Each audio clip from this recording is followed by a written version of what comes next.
आज अचानक पावसामुळे सुट्टी भेटली आणि मग चला बाहेर निघायचं नाही असं सांगितलं होतं, परंतु नंतर काही धोका नव्हता आणि मग लोक बाहेर पडायला लागले घराच्या बाहेर पावसाचा आनंद घेण्यासाठी. नदीला पूर आला आहे ते बघण्यासाठी.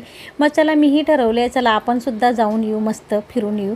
आणि मग सुंदर ठिकाण हे गोदावरी काठी तपोनमध्ये मी सुद्धा आले फिरायला.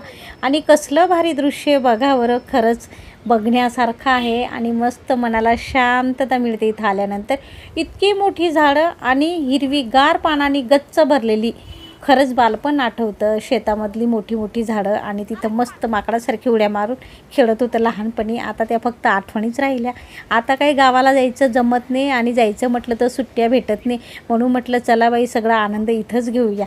मग बघा बरं पावसाचं पाणी झाडांमध्ये अटकलेलं, ते असं फांद्या हलवून मस्त पाणी पडते खाली, त्याचा आनंद घेते मी. आणि हे मजेशीर दृश्य, हे सुंदर क्षण, आनंदाचे क्षण मी तुमच्यासोबत शेअर करते. तुम्हाला कसे वाटले नक्कीच मला कमेंट करून सांगा. आपल्या शीतल्स लाईफ या चॅनलला सबस्क्राईब करायला विसरू नका. आपण अशा सुंदर व्हिडिओमध्ये भेटूच, तोपर्यंत टेक केअर, बाय बाय.